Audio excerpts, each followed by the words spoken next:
Hi, welcome to session two, and in this session we'll look at the key concepts in development monitoring and evaluation, and so we'll focus more on development as a concept, monitoring, and then evaluation. And of course, this will be our outline and what we are going to cover in this session. Um,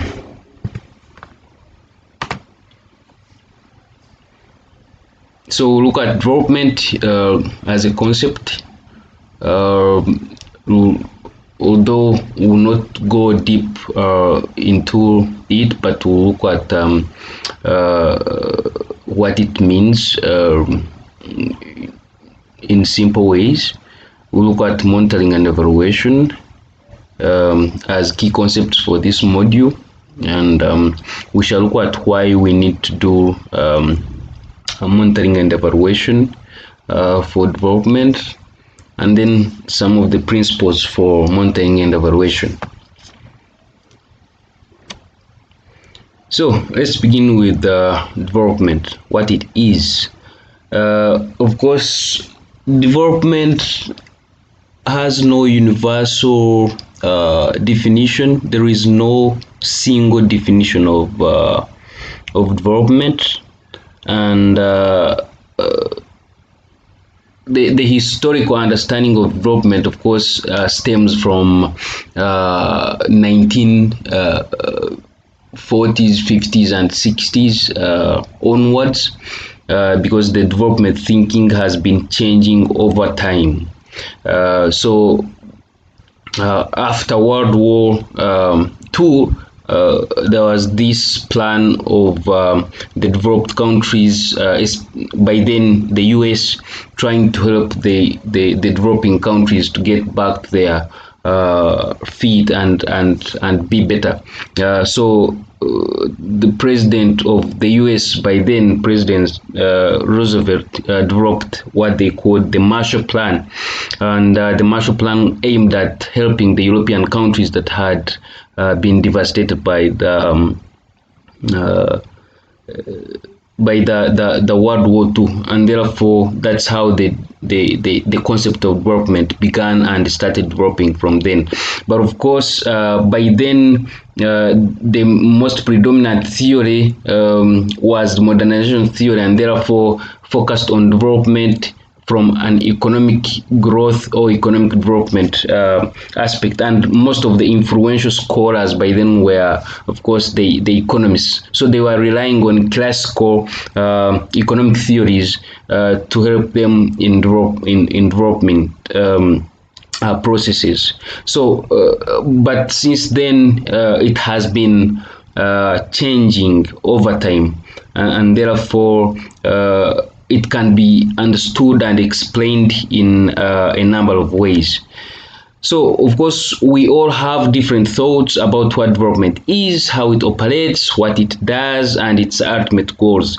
So, every individual, every society has its own way of defining development, and the definition changes from place to place, from individual to individual, and from time to time. So, the meaning relatively changes, of course, depending on resulting from economic, social, cultural, political, and human needs, and that makes development a multidimensional or multifaceted concept. So, and therefore, those who try to define try to rely on historical and current perspectives, and therefore trying to propose its meaning. The way we can bring it in this case is that, for instance, a project that you implement in northern Uganda might not necessarily work in western or eastern or central Uganda, because there are different factors that influence the success or failure of that particular project, and therefore that itself makes development a contextual concept, that one can define development based on a particular concept.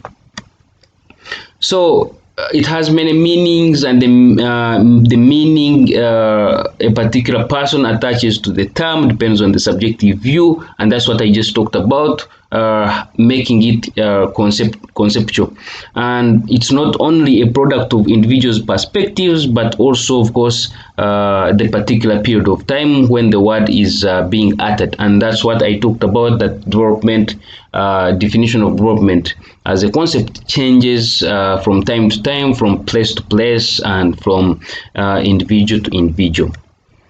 So there are several factors, of course, that influence our understanding of development as a concept, but these are the main ones. One is perception, that the perceptions of development, of course, are wide and varied. What a certain individual perceives as development might not necessarily be the same as what the other person does, or communities in general.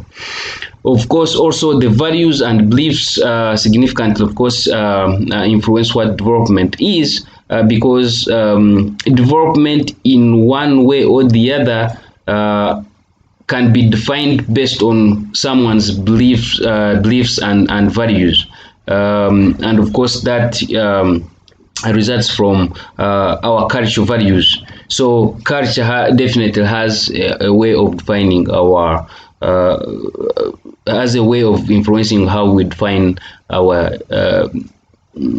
development. Take an example. A person who stays in an urban center, or in an urban area, or yeah, for that case, yeah, look at your capital cities in your own respective countries. A person who lives in an urban center would view development as, for instance, if he has a good salary and he works, he's employed, if he has a good mansion, he has a vehicle, those are some of the indicators of what you could define as development. And in that case, if he has all those, you would think that, of course, that is development for him or her. But a person who is a pastoralist, living in a certain community, grazing cattle, might view the many heads of cattle as development. The more he accumulates in terms of the number of cattle he owns, that is development, regardless of where he sleeps or what he eats. So in that case, the person who is in the other person in the urban center might view this pastoralist as a poor person, because this person sleeps in a grass thatched house, passes through and roads that are not tarmacked, does not eat, in quotes, balanced diet, in quotes. But the other person in the village also might view this one, the one who lives in urban center, as a poor person, because the person who lives in urban center does not own a big chunk of land, does not have all those herd of cattle to value as something that a rich person would have. So in this case, you can see that the perceptions, the values and beliefs and the culture completely influence how we view development. So that is development for you. So what is it in other words? So I just said that development is amorphous, it's multifaceted, there's a multiplicity of views, and therefore making it multidimensional, because some people might view it from an economic perspective, others from a social perspective, whether they can access maybe health services or education. Others could look at it from a political perspective, whether the government or the state of decision making is democratic or non-democratic. Another one could look at it from a human perspective, with issues of freedom and choices, if they are available. So all those aspects make development amorphous and multidimensional, and therefore have making it to have different definitions. But of course, and again, that's what makes it complex, because at the end of the day, it makes it a challenge for development experts or project implementers such as you to attribute the outcomes of your projects to that particular project, or whether that particular project that you're implementing is just contributing towards the achievement of those outcomes. So it becomes difficult, and that's what makes it complex, because at the end of the day, again, the development problems or issues we are trying to address, such as GBV or maternal mortality rates, or human rights abuses, or illiteracy, or conflicts and civil wars, all those are complex problems, and trying to address them is also a complicated matter. It's just like if you look at someone who is trying to bake a cake. You want to bake a cake. You just have a list of ingredients, and somewhere someone has done has made a cake before, and they wrote down ingredients and the measurements of ingredients on what you should put in and how much. And in that case, you can, if you use those ingredients or measures, you would produce the same cake as the other person had made. But this is not how development is. It's not as simple as baking a cake. Development is contextual. It is complex, because there are many factors that influence how that development outcome that you intend to achieve through your objective is going to be achieved. So development is a complicated thing. So, but of course, we can't say that we can't have some simplified ways of defining what development is. So, for some, development is a process, and therefore it happens from certain stage to another. It is also an end, but also a means in itself. An example is that, for instance, if one attains education, higher education, that is an end. It's an achieved outcome. But education itself could also be used as a means to get employed and therefore get better standards of living. So it's an end, but also a means in itself. It's about positive change, transformational change, and it can be quantified or quantified. Quantified in terms of how much money you earn, also, or how many goods and services how many goods are produced. Or it can be quantified in terms of, okay, for instance, do you have a good life? Do you have freedom? Are you satisfied with what you have? Okay. But sometimes it can also be negative in the end. For instance, you have industrialization as a positive change, but industrialization also comes with negative changes, such as pollution, which has an impact on climate change, and therefore having other multiplier negative impacts on lives of other people. But development is also progress. In other words, it's well-being. It's about overcoming poverty. So in most cases, you'll see that they compared underdevelopment with poverty.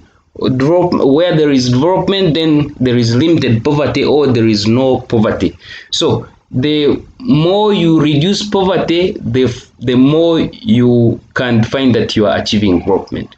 It is also about human rights, but it's also about eliminating the gaps between social groups, maybe gender inequalities between men and women, or young and old, or the poor and the rich, or the rural population and urban population, those kinds of inequalities. It is also about bridging the gap between developed and developing countries or societies. It is universal, can take place in any society, and it deals with issues in society. but it's about empowering people. But development cannot take place by its own. By itself. So there must be actors. So it's based on actions of actors such as the state, donors, NGOs, civil society organizations, but also communities themselves, the people, the individuals that are affected by development problems. So that is development. That is development. So key questions of development planning and management, you could ask yourself, okay, what do we want to do? What do we have?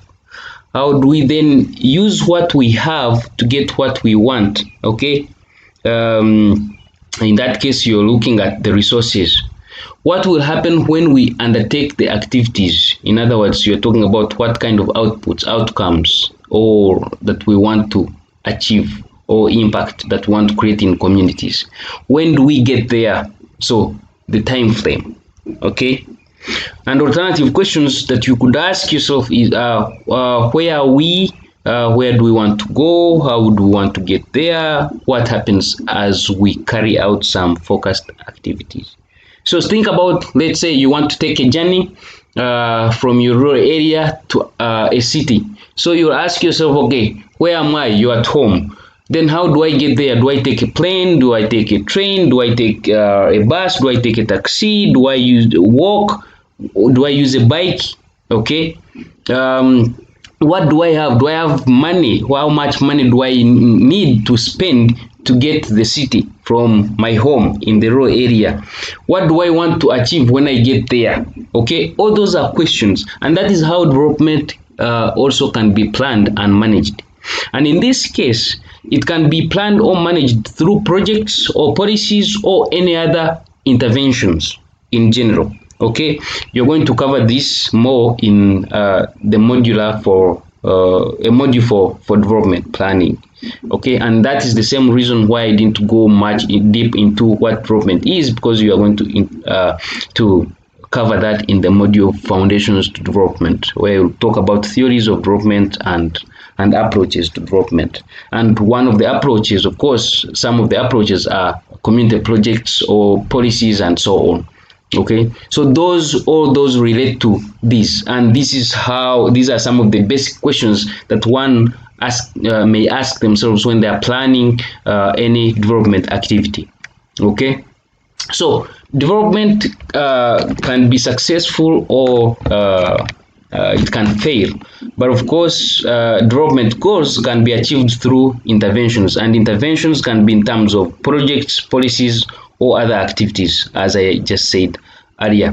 And so the questioning here is that how development intervention then should operate, and how do they help us to reach the development goals that we need? For instance, right now, the common agenda now is the Sustainable Development Goals, which are for Agenda 2030, and there are about 17 of them. And each of those 17 Sustainable Development Goals also has sub goals, which are called targets. All those targets and all those sustainable development goals, each of them can have different unique interventions or projects or programs that can be implemented to be able to achieve those targets. So, and the achievement of those targets, or success or failure, can be measured in terms of effectiveness or efficiency. Effectiveness equals to doing things right. Doing right things. Okay, doing right things. Doing right things, such as completing activities. If you have set an activity to do, then you do it in a right way. Okay, so as expected, in other words. So the question there would be, are we achieving what we had targeted to achieve? Okay.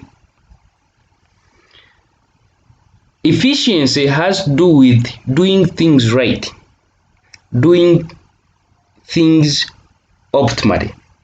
In other words, performing well without wasting resources, time, or efforts. I will take an example of what I just talked about. Like, you are planning to move from your rural area home to the urban center. So, if by measuring effectiveness, you are looking at, am I achieving the goal that I intended? Am I getting to the city? Or did I get to the city? For efficiency is about how much did I use according to the budget I had planned, and how long did I take to get there.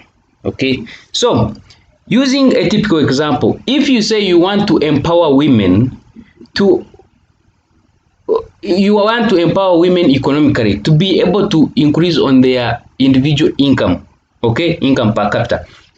uh, how long do you want to achieve this? That may be by 20, but that before the project begins, it's established that women, on average, women are earning 5,000 a month. But then you want to implement a project that would help in improving the incomes of these women per month. And then you set up a project. Maybe it could be poultry farming, or it could be any agricultural project, or any business entrepreneurship, or any kind of business related to that would help these women to engage in activities that would help them to earn more money. And therefore, at the end, you say, okay, we are going to give cash transfers also to these women to be able to invest in their selected business activities, and therefore they should be able to earn some money. And then you said that after 2 years, we should be able to have help these women increase their monthly earnings to maybe 50,000, and then you implement your project. So effectiveness in that case, at the end of the 2 years, you would be measuring, or even during implementation, you would be measuring whether actually women are increasing their income through those projects after you have invested in them. Or at the end of the project, after 2 years, you measure, were you able to help these women increase their monthly income from 5,000 to 50,000 after implementing your project. Now, that is effectiveness. Okay? But efficiency in that case would be, were you able to invest or use the budgetary resources as you had planned? Or have you been able to help women achieve the 5,000 monthly income within 2 years of implementing your project? So that is the difference between effectiveness and efficiency, and these are common terms that are used in evaluation and monitoring. Okay, so development, in other words, involves interactions between interventions and actors. Okay, involves importance of development, of course, goals, and it involves a chain of actions that transit into goals. That goals can help us to achieve development. So in this case, a chain of activities can be done that transit into achievement of sustainable development goals, and therefore we achieve the ultimate development within communities or national countries, or globally. And of course, it involves operations that are influenced by many factors, and these factors would either lead to success or failure. So in your own time, of course, we can use this as an example for our discussion in our discussion that will be planned later on. So you could be thinking about it. Of course, what factors could explain the success or failure of a project or policy aimed at empowering women? So that's just food for thought. We could begin with this in the next discussion session. Okay, so think about it. But of course, some of the factors in this case would relate to politics. Yeah, so in terms of who makes decisions, who manages the intervention. Um, Economic terms of resources, or how much resources are there to invest in the development processes. Psychological, how do view, for instance, how do community members or beneficiaries of a particular project perceive the project that you are trying to invest in or implement. Social culture, or how do culture values or beliefs and so on influence the development process that you are trying to implement. And of course, there are other geographical and environmental factors. Geographical could be in terms of the differentials between rural and urban. Environmental could be in terms of disasters or risks or those other factors that you can't control as an individual when you are implementing your own project. So all these are different factors that could influence whether we achieve development or not, okay, or whether we achieve the goals that we intend through our interventions, such as policies or projects or programs. So therefore, if we are saying that there is sometimes failure or success of development being influenced by different factors, then how do we test whether we are achieving efficiency or effectiveness? And that takes us to the concepts of monitoring and evaluation. Evaluating development effectiveness. Therefore, again, what works, what doesn't work, when, how, and where, and why.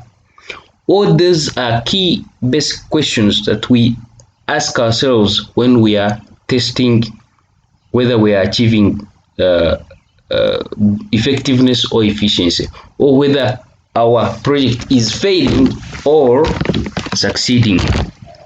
That brings us to the concept of monitoring. So let's begin with monitoring before we get to evaluation. What is monitoring?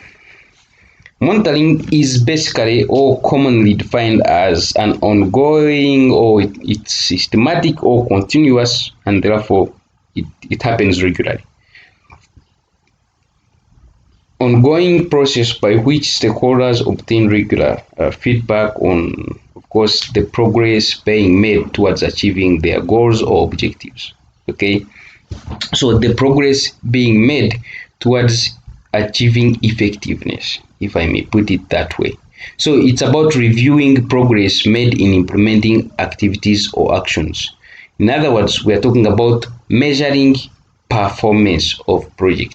Performance in terms of, progressive performance. Okay, so in that case, you are tracking how, for instance, the workers are using resources, or whether strategies are being implemented the way they are supposed to, and so on. Okay, so the key questions here is are that, are we taking the actions we said we would take? Are we making progress on achieving the results that we said we wanted to achieve? Basic questions. So if you're involved in any project, you need to ask yourself these two key questions if you are doing monitoring. Okay, so take an example. If, for instance, a project is on eliminating, trying towards sensitizing communities to eliminate gender-based violence. So when you're doing monitoring of such projects, then you would be asking yourself, are we doing the sensitization or creating awareness the way we wanted to do it? Are the people who are participating in awareness creation using the resources the way they were supposed to use them? Are they doing the activities within the time frames that were specified? Okay, so that is what monitoring is. Think about the project or the organization where you work. On every day, on a daily basis, you have this way of the way you do uh, things, and then you keep asking yourself, okay, whether you are indeed doing the things that the way you are supposed to be doing them. Okay, so it's an ongoing process every day. Think about the way you are supervised at your workplace, or the way you supervise your workers. That is monitoring. Okay, so it's an everyday ongoing process, and these are some of the areas that are monitored within projects or interventions or policies also. So time, performance. Okay, are we doing things within the time frame that we set? Work quality, what kind of work is being done and how is it done? Process, how are things going? Activities, what kind of things are being done? Work quality, eh, work quantity, how many things are being produced, the outputs. Cost, or how many resources are we investing in the project? So all these are things that can be monitored. Missing monitoring some of these could lead to failure. Okay, but monitoring these could help you to make changes that would then help you to drive towards achieving effectiveness or achieving the goals that you had planned. So some of the key issues to consider while monitoring are continuous process, the original plan, what you had planned before, and then it's based on that you then monitor. Because without a plan, then there is nothing that you base on to monitor or to supervise or to check whether you are doing the right things. You monitor focusing on the target goals, because whatever changes that must be made, they must be made focusing on towards achieving what you want to achieve. Then the ultimate resources, the utilization of resources, then the attainment of overall goals, and then the prevailing environment within which the project or intervention is being done.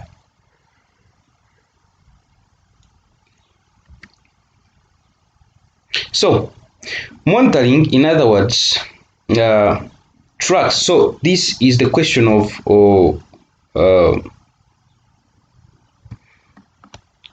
we could bluntly put it that why monitoring, okay, if you will. So why monitor?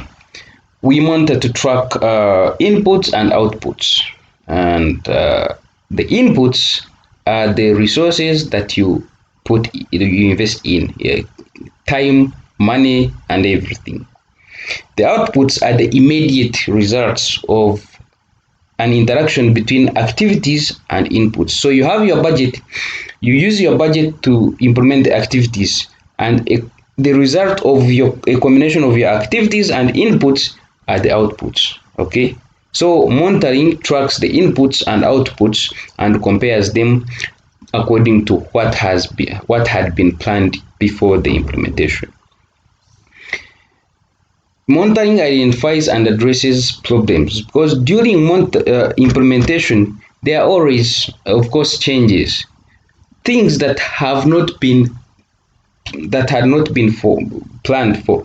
There are risks. For instance, you have a project. Take an example. You have a project in an area that usually gets flooded.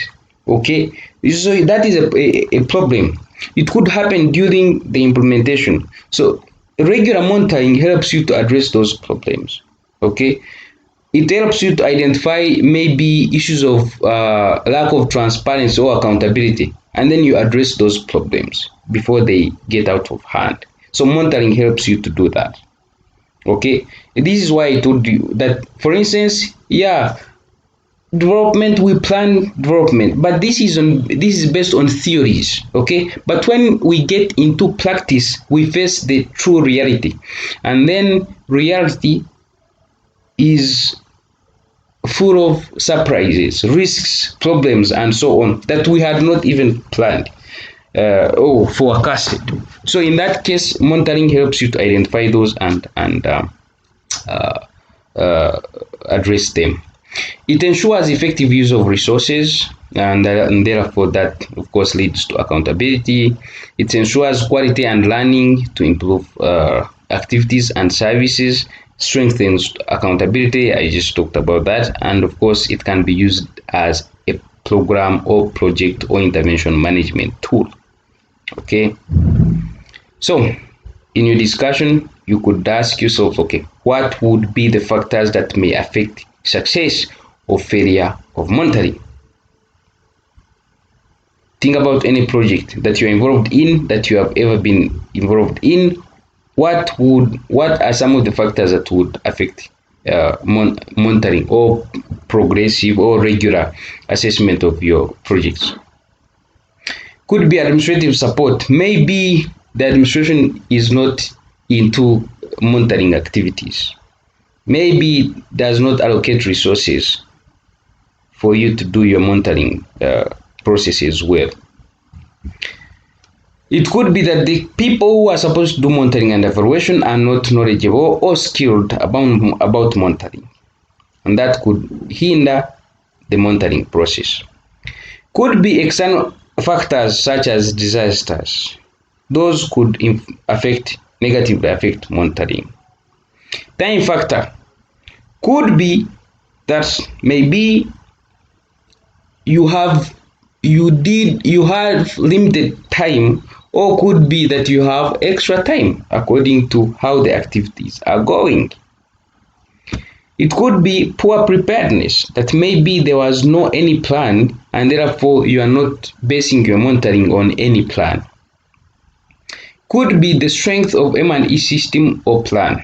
We're going to look at this in a moment, why M&E system is very important. The M&E system, of course, is the overall structuring of how results of an intervention or organization would be assessed. Okay, and the plan is the document, the ultimate document that monitoring and evaluation is based on. Okay, could be the interests of staff or other actors, e.g. donors or contractors to do monitoring. So all these are different factors. There are other factors that would also of course influence whether monitoring can be successful or not. Okay, so that brings us to what evaluation is. So what is evaluation? Different from the regular process of assessment, which is monitoring, evaluation is periodic, or it's episodic assessment of overall achievement or impacts. It's therefore it does not happen regularly. It is planned to happen periodically. So while monitoring could be done on a daily basis, evaluation can be done maybe monthly or annually or biannual or also. So the management can decide to say, okay, we shall do evaluation of whether we are achieving the goal, to test whether we are achieving the goals every after 1 month, or every after 4 months, or every after 6 months, or after 1 year. So depending on the kind of activity or project or program that are being done. So okay, so specifically it's done with the intention to attribute changes to a development intervention. You want to know whether the changes that whether the development changes that are happening are actually as a result of your project. Okay, so the key question here is what have we achieved and what impact have we made? Okay, and that's the effectiveness I was talking about earlier.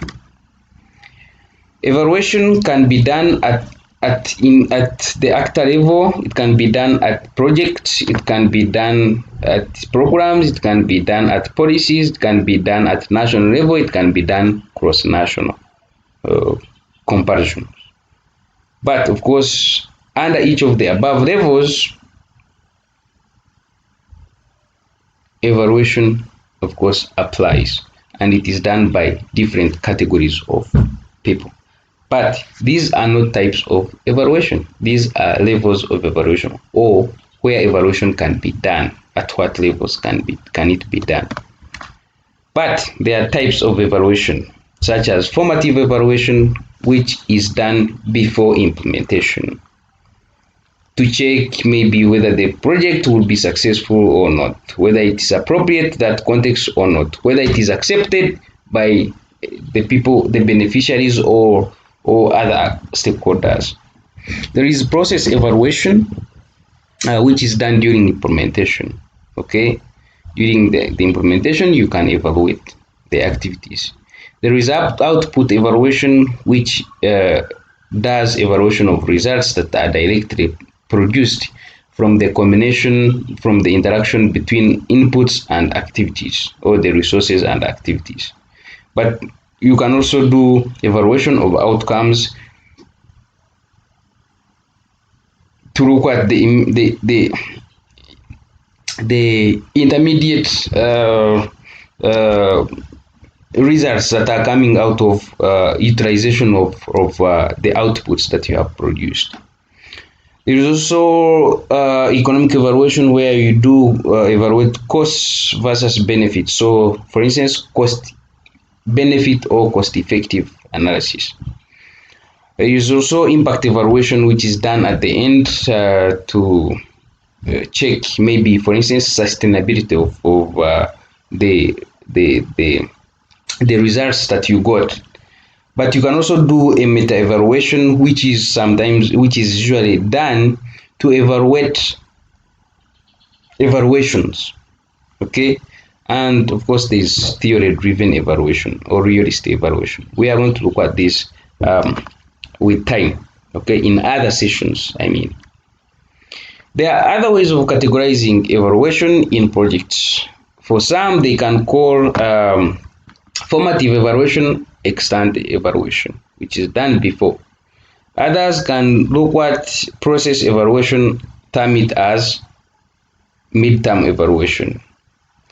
Others can look at the output evaluation or outcome evaluation as terminal evaluation, which is done immediately on completion of the project.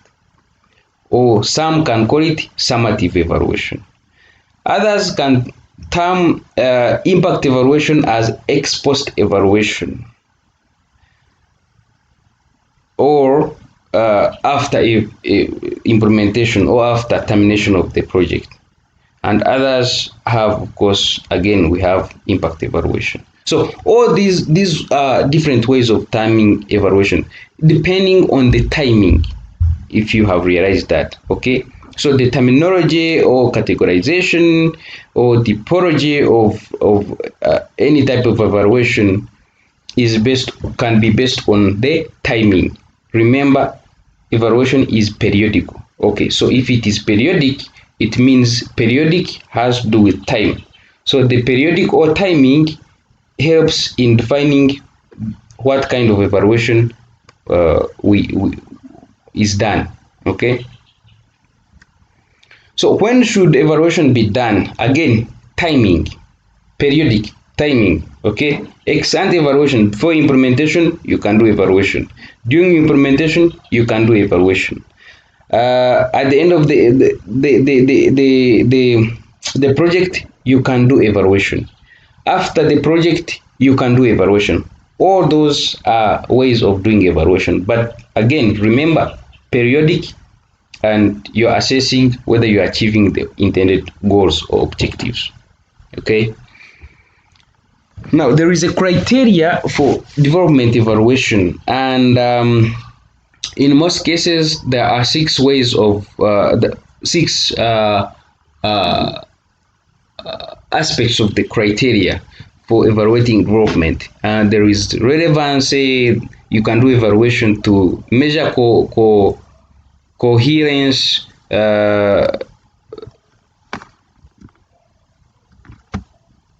so about this, you can do evaluation to measure efficiency or effectiveness. I talked about this. Or you can do evaluation to measure impact or sustainability. Okay, so you can visit this page and you'll see what DAC or OECD can define all these aspects of criteria. But so I gave you a document on that. Of course, you look at it and see the details. But if you can look at them in summary, is that under relevance, the question is that the evaluators are asking whether the intervention is doing the right things. Okay, so responsive to priorities or needs maybe of the beneficiaries. If the project is on women, so relevance is looking at whether the project is indeed producing results that are relating to the priorities or needs of women. Coherence, how well does the intervention fit? Okay, so compatibility to other interventions, because sometimes you find that within a community where you're trying to implement a certain intervention, there are already other projects. But also remember, if you look at the project, a program, the definition of program, a program is a combination of different interrelated projects. So one of the evaluation is that you're looking at whether this project is actually in line with other projects that would ultimately in combination help you to achieve the program goals. Okay, so coherence is also measured under evaluation, or coherence in terms of whether it fits context. Then effectiveness is the intervention achieving its objectives or expected results. Efficiency, how well as resources being used. Resources, even time, for instance, remember, time is also a resource. Time is a resource. Then impact is what difference does the intervention make? Okay, significant positive or significant negative, intended or unintended outcomes. Okay, all those are. But the mistake that most people do is that they focus so much on the intended outcomes or positive outcomes, and they neglect the negative outcomes, and that is very uh, that is a problem. Okay, that is a big problem, because if you only focus on measuring the positives, then you will forget that the project could have had negative impact on either targeted groups or the groups that are not targeted. Okay, those could be unintended outcomes. For instance, you could have a project that aims at improving incomes of or to empower women, but then through your project you are increasing the incomes of women, but you forget that there are gender factors that are happening within households. So a woman will get this money that they have got from your project. When they get home, the husband, since he's the breadwinner or decision maker in the house, he might demand for this money. And then the result of this, if the woman does not want to submit, the result is domestic violence or GBV, or intimate partner violence. So that those are negative outcomes or unintended outcomes that are resulting from your income generating women empowerment project. So if you only focus on your achievement of increasing women's incomes, then you forget that there are other negative impacts that are resulting from the increase of such incomes. So when you're measuring or evaluating the results or impact of your project, then you need to focus on both, because remember, we are doing monitoring and evaluation to test what works. Remember what works, what works, what does not work, when, how, and where, and why does it work. Okay, so it's very important that you also know what doesn't work. Okay, sustainability, will the benefits last or likelihood of continuity? So you've had, I don't know whether you have had such experiences, But an NGO or government initiates a certain project in a community aiming at creating change, but then the moment the implementers or the government or the NGOs that are implementing the project, the moment they leave, the projects live with them. So the change that they had created stops there. Okay. So sustainability, evaluation of sustainability tries to look at whether these benefits can last long or continue. If you have set up a project of introducing of social protection, such as giving cash money or cash transfers to community members, so you might have noticed that you could notice that during implementation, the community members were able to use this money to educate their kids, to take wives to hospital for antenatal care and so on. They have been able to start up projects and use the money for their own uh, livelihood development. But then what happens when you stop giving them that cash? Can they continue with this uh, kind of behavior of creating better change in their lives or in their households or community after you've stopped giving them money? So those are some of the that's what we mean by testing sustainability, continuity of the benefits. Or for instance, an NGO could set up a borehole, construct a borehole in a community, and then the moment they leave, if the borehole breaks down, it stops from there. Nothing like maintenance, nothing like, okay. So those are some of the issues that we consider when we are looking at sustainability. Okay, so why evaluate? Two important, two main important reasons for evaluation or benefits of evaluation: learning and accountability. So you evaluate to get information so that you can make evidence-based decisions, okay, to influence better changes. But you also evaluate for accountability purposes, okay. Yeah, if those who are dealing with donors, you always know, of course, you have to do this.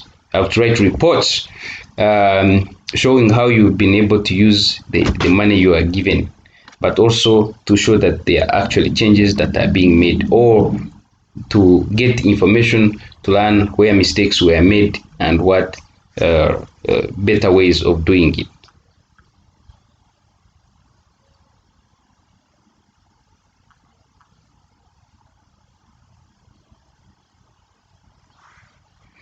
So, of course, again, ultimately, we evaluate to influence development processes. Who does monitoring? So, we said monitoring, remember, is regular. Okay, it's a regular and it's continuous assessment performance, and therefore it's done by the project staff, those that are internal management, okay, the workers, those who are directly working in the project, those do monitoring. What about evaluation? Evaluation is done by experts such as auditors or consultants. Those are external, but ultimately, of course, they are supported by the internal staff. Okay, the reason why we evaluation is done by experts or external, in most cases by consultants and auditors and so on, is that evaluation should be independent and impartial. Okay, so to get better results of evaluation, it's better that you use outsiders of the project. Okay, because in that case you remove what we call bias. Okay. Yeah, bias is a negative factor that would influence the results of evaluation. So to avoid that and to be impartial and independent and produce better results, you do you use external.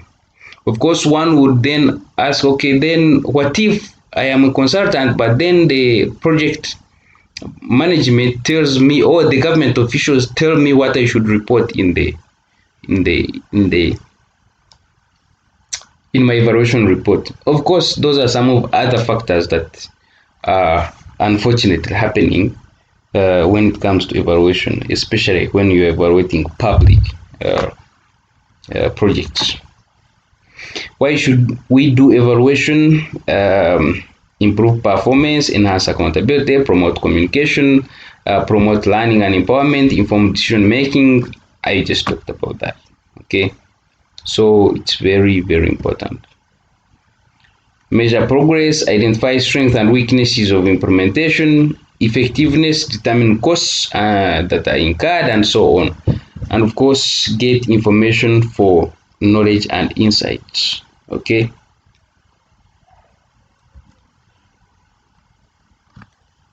So evaluation determines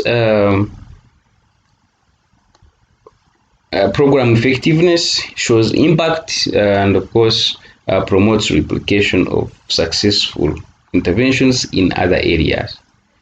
So this is the basic summary by Vientini 2005, and it gives a summary of what is monitoring and evaluation. When is it done? It's continuous. This one is periodic or fixed. What information is collected? Directly available information about outputs. For evaluation, it's more detailed information, and of course, sometimes may be harder to get. With what purpose? For monitoring is to check the activities that are being implemented as planned. For evaluation, we do to see whether the goals and objectives are being reached. Who does it? I just talked about that the staff, project staff do monitoring, but for evaluation, both internal and external. How is the result used? Of course, for monitoring is to improve quality of implementation and adjust planning towards achieving goals. For evaluation, it's done to judge the impact on the target population and adjust objectives, but of course also to make decisions about future of the program or projects. Okay. Some of the similarities is that both are done to provide information to help in making decisions, to improve performance, and to achieve planned results. I already talked about this. Yeah, it's just English. Monitoring and evaluation, of course, provides information, need for follow-up, need for rescheduling, the need for additional resources, lessons learned for future interventions, and so on and so forth. So poor monitoring and evaluation arrangements may lead to poor intervention implementation, which may lead to failure. Could lead to misuse or sometimes duplication of resources. You've heard of our ghost teachers and ghost health workers or ghost workers in some of the public projects in our respective countries. Poor monitoring and evaluation may lead to lack of accountability and therefore wastage of resources. It could lead to implementation for its own sake, just for formality. Could lead to negative or poor intervention impacts because of poor planning and lack of monitoring and evaluation, because if that would happen, then changes would have been made before such negative impact happen.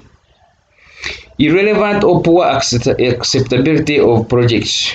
Okay, lack of monitoring and evaluation, of course, may lead to irrelevancy of the projects. Then lack of trust and support from other development stakeholders, and so on.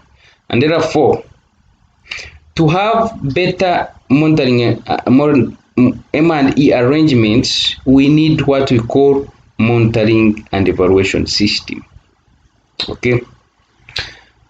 We shall briefly look at this, but there is a specific module in the next modular where we shall look at in details the monitoring and evaluation tools and frameworks, and we shall look at M&E system in details. But for now, M&E system is a tool for impact or change management, and of course it has to do with everything such as indicators, tools, processes, and everything that can be used to measure if the intervention has been implemented accordingly. And of course, the this may lead to or follows the M&E plan.